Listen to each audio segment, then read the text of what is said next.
Good morning, good afternoon, good evening, wherever in the world you are. I am in Kasar, India. I've been watching a lot of podcasts by people like Fresh and Fit, like Rollo Tomassi, Kevin Samuel, Andrew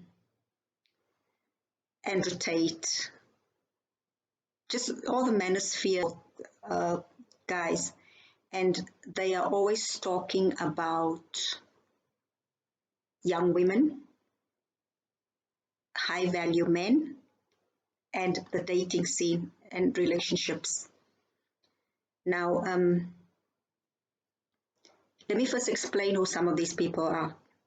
So, these people are kind of most motivational speakers, influencers, people who help young men and women navigate the dating scene, the relationship scene, and also just in general, and how to improve their lives so that they can find a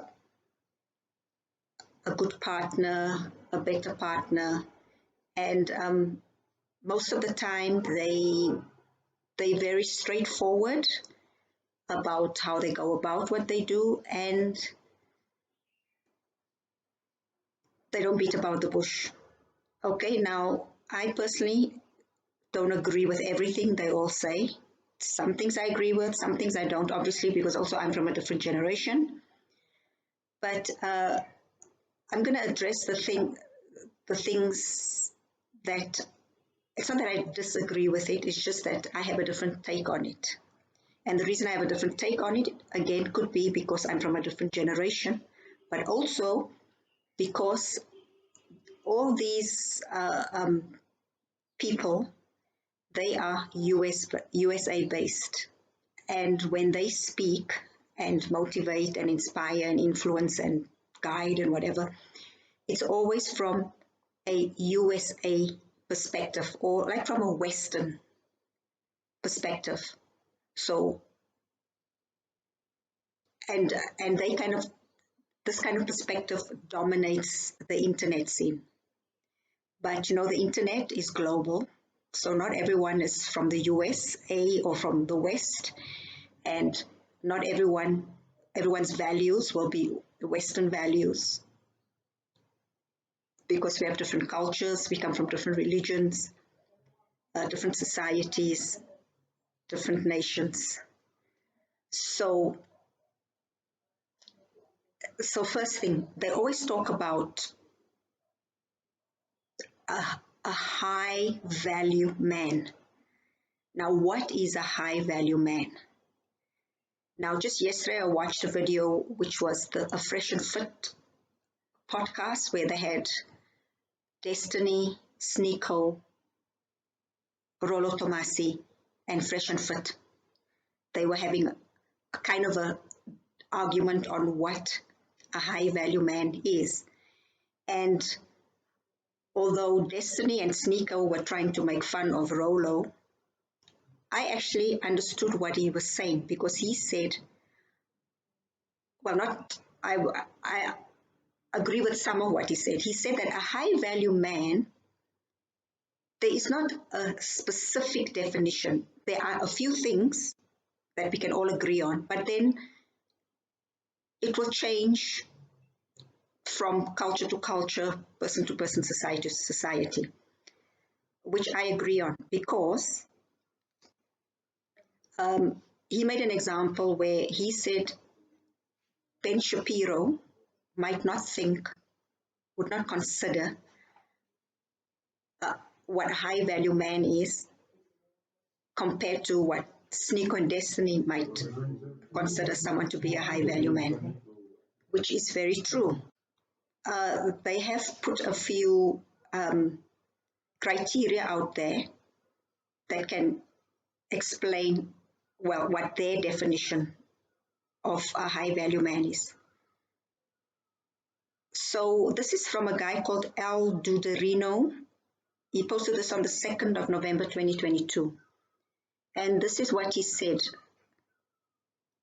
A high value man is a vague term for a guy who kicks backside in their career and social life. As the name implies, it's a man who brings something to the table in all facets of life. So, okay, and in general, that boils down to a few basic traits: making money, having a strong network of peers, and being useful to others. Okay, so, oh, and I forgot the Kevin Samuels. He's the other person who is in this same manosphere group. Okay, he was an influencer and an image consultant. He passed away, unfortunately. I loved watching his videos. The traits of a high value man can mean lots of things, depending on who you ask. And that is what Rollo Tomassi said yesterday. And I agree with that. It's not hard and fast, because we come from different countries, different social backgrounds, and different cultures and religions. So, but Kevin Samuels, he gave 6 traits of a high value man. He said a high value man must earn a minimum of 10,000 US dollars per month. You see, they say US dollars. In my country, it's not 10,000 US dollars, it's something else, because our currency is not as high as the US dollar, you see. So I agree with Rollo. Consistent success. Okay, so the man must have consistent success, which means he must maintain a 1,000K yearly income for 3 to 5 years. Again, different country, we don't work in dollars. Strong network. Don't be a lone wolf. Surround yourself with people who share a growth mindset. Okay, that makes sense. Visibility. Have a career that people understand or recognize. No sketchy schemes. Okay, and then utility. Help other people out, whether that's your family, friends, or company. Okay, then other traits of a high value man. Some people also say physical well-being, so you have to be in shape, dress well, smell good. Emotional intelligence, you understand your own emotions and attachment style, but don't let them control you. Assertiveness, you take charge of your life and don't let people mess with you. A sense of humor, don't take yourself too seriously. Okay, so these are just a few points. Now, just by looking at all these guys who talk about this, there's another guy, what was his name? I saw him on the Whatever podcast, Justin Waller, I think. Like the emotional intelligence part, you understand your own emotions and attachment style, but don't let them control you. So I would say he's not a high value man, because he's not a kind of a man who has emotional intelligence. Okay. And then someone like Destiny, actually, I just think he's a low value man. I know that sounds bad, but that's what he is. Okay, so now that we know what a high value man is, so because I just said that, and it's even said here, and Rollo Tomassi has said, a high value man, the definition can be different for different people. And then according to this that I just read out, there are certain things that certain people agree on. Okay, I'm sure even when I read it, some of you don't agree with certain things. So what do I personally think is a high value man? Okay, me personally, someone from my country, culture, and also age group. Although I identify as 23, but my age group. So for me, a high value man is a man who is God loving and God fearing. The end. Because when a man is God loving and God fearing, everything will be on point, or he will be striving to get everything on point, because that is what God expects from him. So if he is God loving, God fearing, he will do what is expected of of him according to God. So I don't have to add anything else to that. All that other stuff, dress well, blah, blah, blah, blah. I don't have to say that because it goes without saying that a God-fearing, God-loving man will just know what to do. And if he doesn't know what to do, he will open scripture. He will open the Bible and he will read, and it will tell him what he has to do and how he has to be. And if he's still confused, he can go to his church, which means the congregation, not the building, but the church, and they can help him work through it, interpret scripture, guide him. But everything will be in accordance to God's laws, right? So that's, to me, is a high value man. So you see,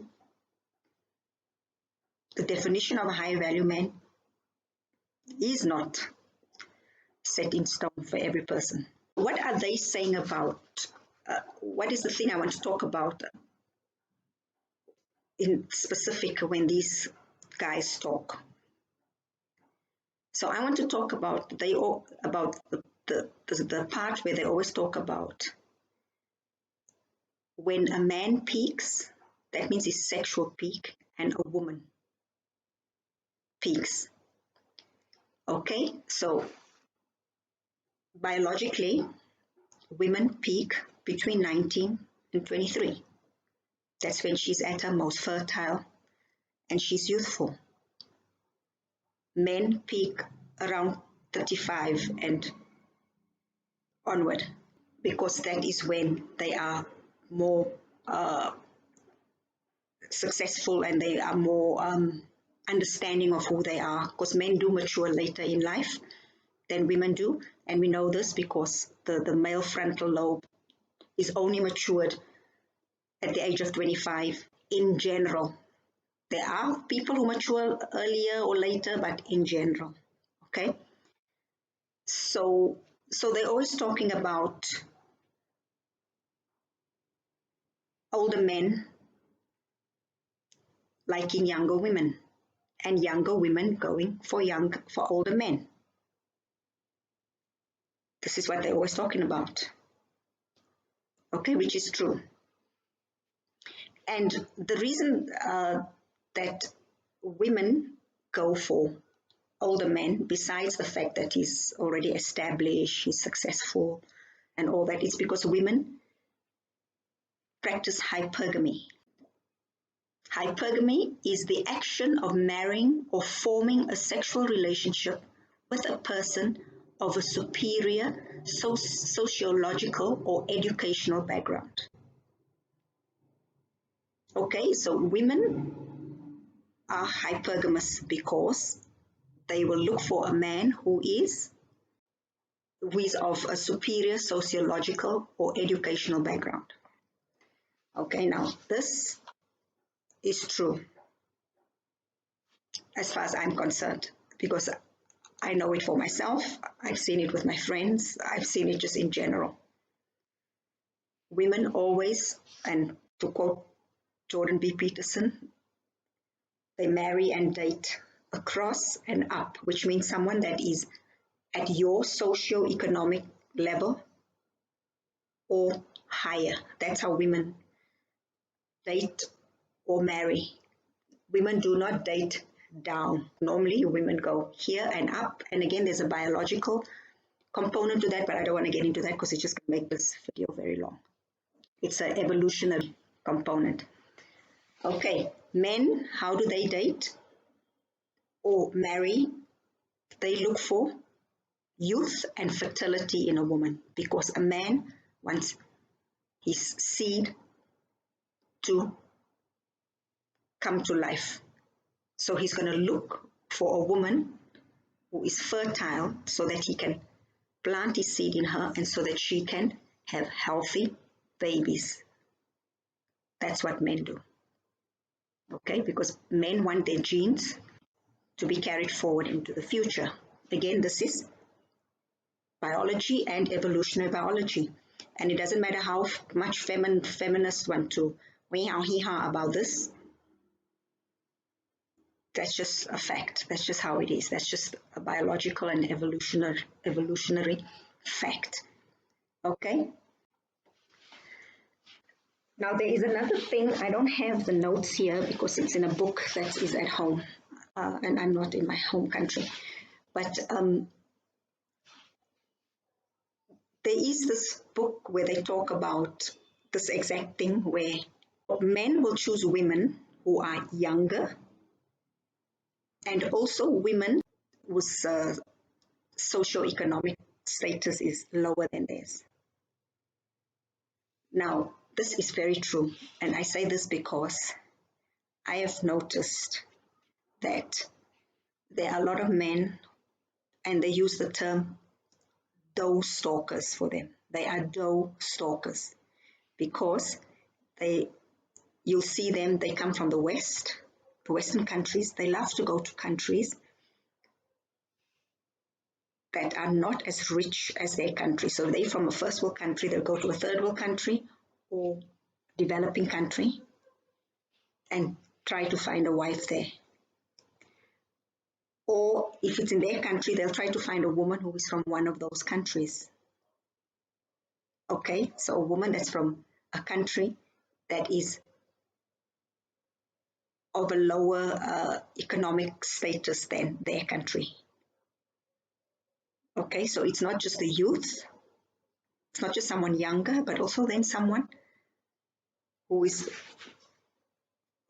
from like if you first world, they come from a third world country. And I've seen this because if you go to Thailand or just Asia in general or Africa, every mixed couple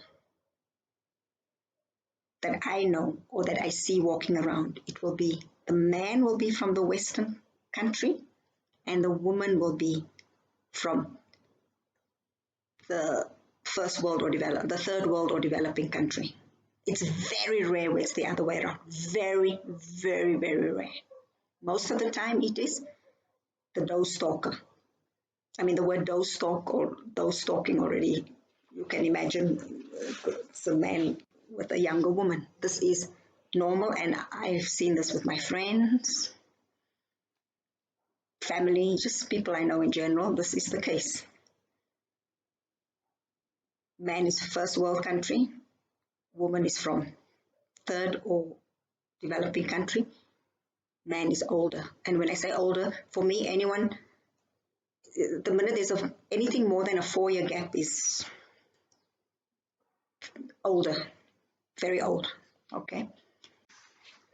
So I've experienced this Doe Stalking relationship because when I was young, when I was 21, I was in a relationship with a man who was 30.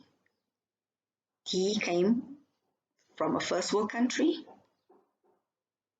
although at that time, South Africa was considered first world, but still, because also I am non-white, he is white. I forgot to mention that that's also a factor. Someone who is from a racial background that is not white, because they always put white as the superior race. I'm not saying that it is just that is how it works. And when the person is white, he will always be, if he's Doe Stalking, he'll take someone who is from a different race, which will be either black or any non-white, any race that's not white. That's where the term Doe Stalking comes from. So it has to be a man who will take a woman who's younger, who's from a poorer country than he is, and who is a non-white in order for it to be Doe Stalking. So I was in this kind of relationship where he was a white Western man, obviously made more money than what I did, and he was way older. Okay? So from my personal experience, I understand why these guys, all this podcasters I spoke of earlier, why they like to talk to young girls about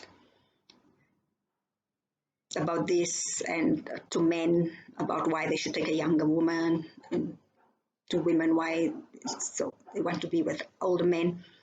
But in my experience, because we're all different, and I'm probably an outlier,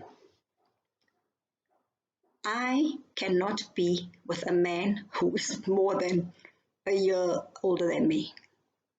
Because I tried this relationship with this man, and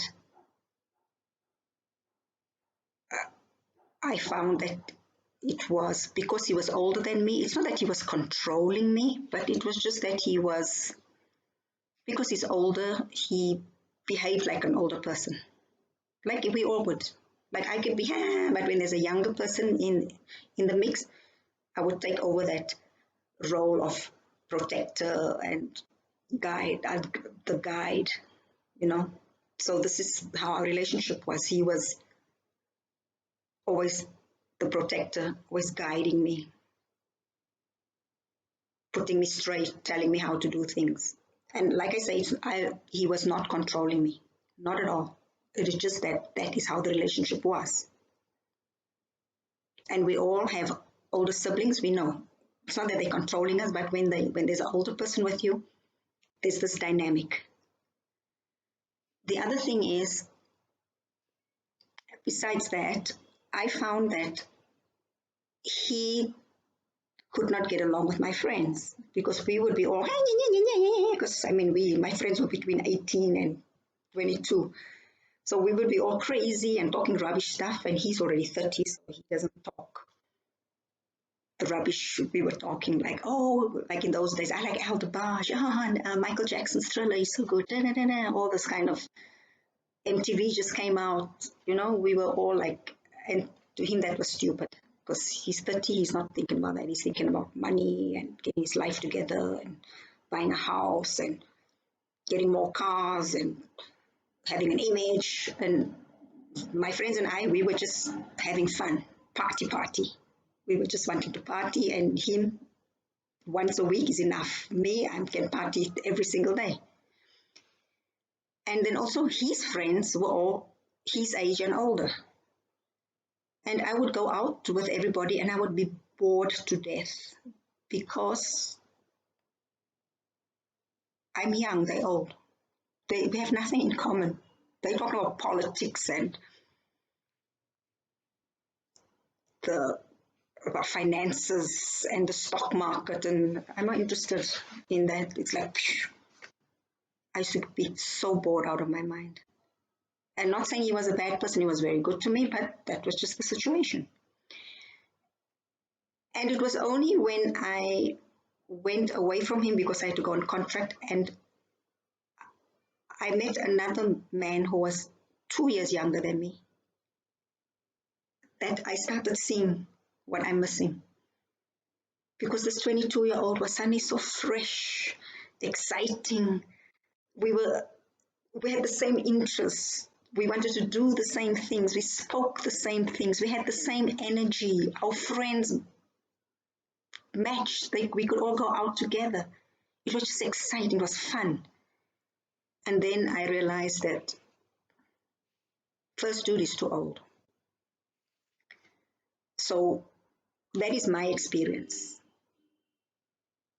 Okay. But also when I look at all my friends and people I know who have married men who are more than 4 years older than them, like some 8 years, 10 years, 15 years, 20 years even. And what I have noticed is that my friends, when we were young, it was fine because they always had more than what I had. They had better cars, better homes, money. Because the husband is older, he's already established. And but what I did notice is that their youthfulness was gone, even that time. Because they were the older man, they could not, most of the time we would be together, but even I would still feel that their behavior was like old. The way they moved,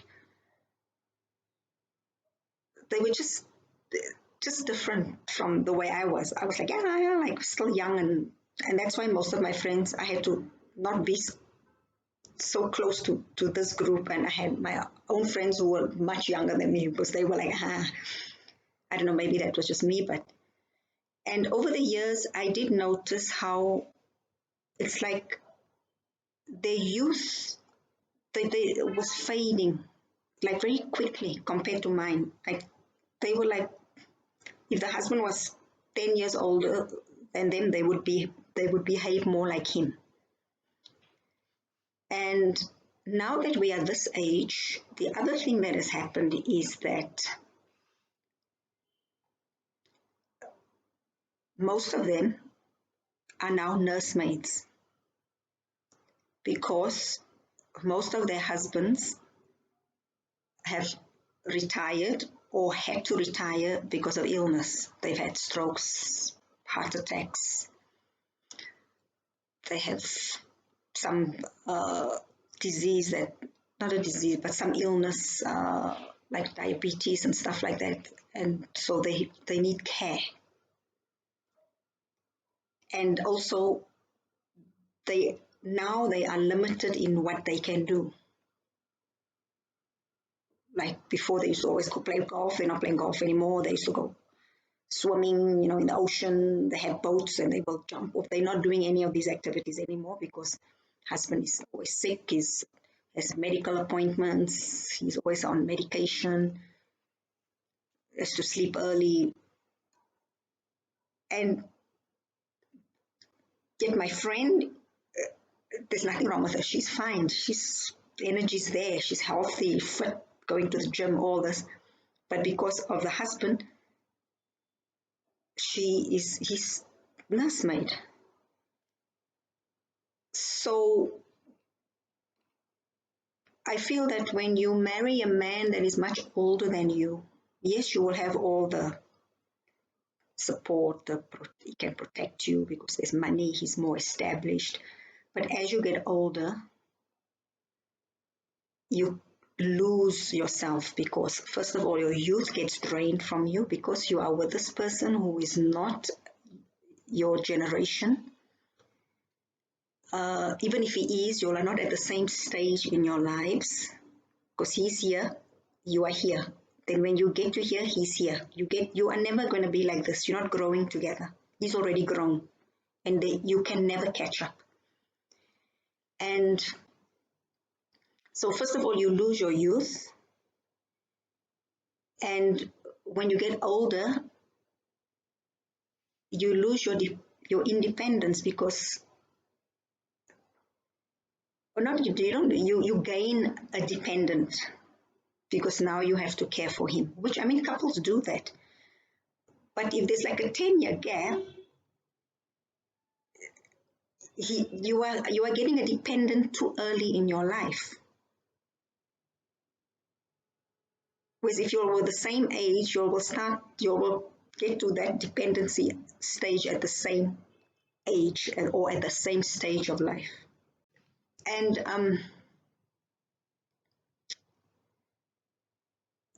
the other thing I want to also say is that, you see, because, so value, coming back to the value part,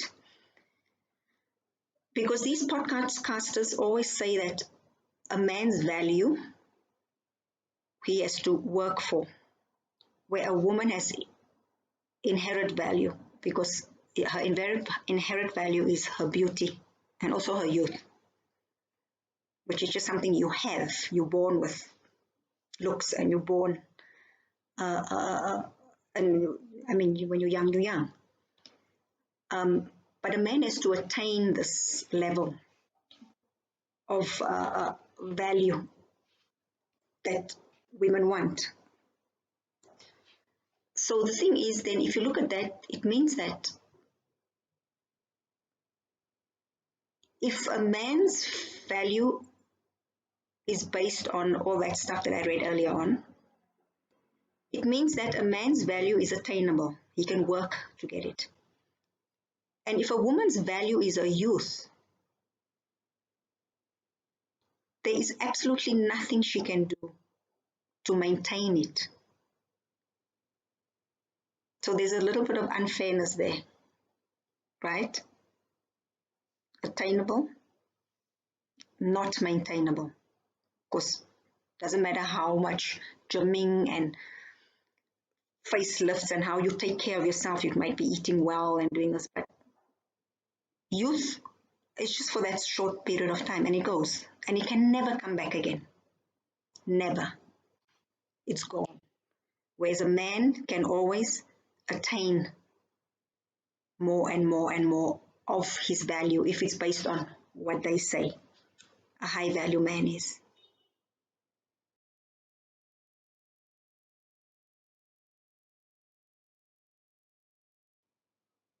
Okay. The other thing I want to address is also they always talk about, well, Fresh and Fit on their podcast, they said that a man should marry after 35 because then he is more settled, he's more stable, he's stable in himself, stable in his career, stable in his what he wants out of life, stable in what he has in life. He's focused, he has a plan, he's already financially stable, things like that, which is so true. That is so true. The problem with marrying that late in life, I think, for a man, is that if he marries at that age, he's going to have children later in life. So let's say he marries at 35. His first child is going to be born at maybe age 36, 37. Let's say 37.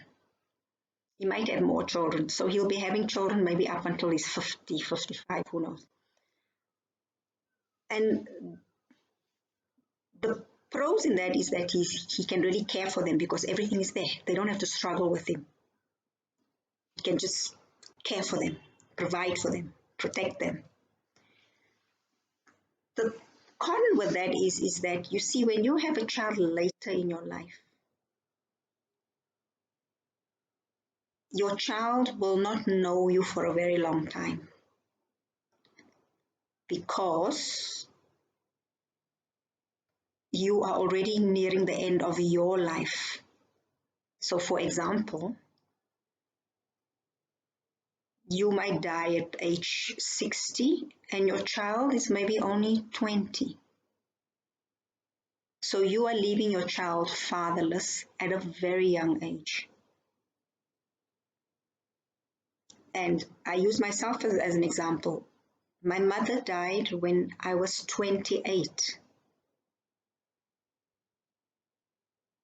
Now, she had me when she was 30. So she was 58 when she died.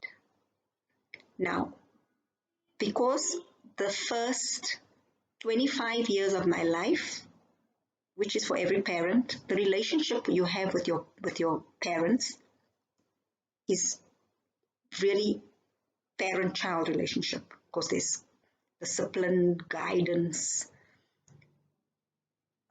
That's what most of the conversation is around, right? Because they're nurturing you.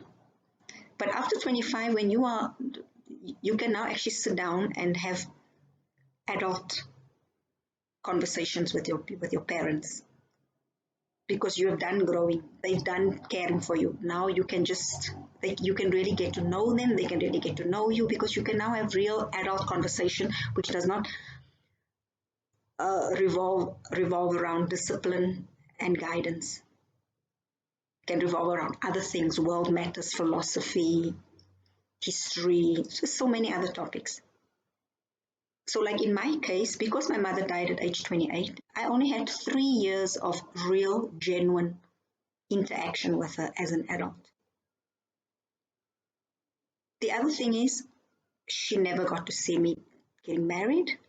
She never met my child. And she did not live to see what I have become. All that good guidance and discipline, nurturing that she instilled in me, and the sacrifices she made for me, she is not around to see the fruits of her sacrifice. So this is what happens when you have your children late in life. Same thing with my father. My father, with his second wife, he had twins with her when he was 52. He died when they were 30. Again, the children were left fatherless at a young age. So when you are a man and you have children later in life, be prepared to leave your children without a father when they are still very young. I don't think people think about this. They don't think about this. I know men who they had their first child at age 40. When he's 60, his child is how old? Think about that. And that's the first child. He's probably going to have more children. He'll be 60 and he'll be taking care of teenagers. Who wants to be 60 and taking care of teenagers? You have absolutely nothing in common. What are you going to talk about? You will not understand when they come home and tell you, I identify as pansexual and my pronouns are she, je, and then tomorrow, today I'm a trans woman, tomorrow I'm the trans man, and they know. I don't know how they think it's gonna work. But anyway, this is just my opinion about things like this. So I don't know how good this video is because I'm just not in the right space at the moment. I'm just very tired. But please like, subscribe, comment. I'd love some feedback. And thank you for watching. Cheers and take care.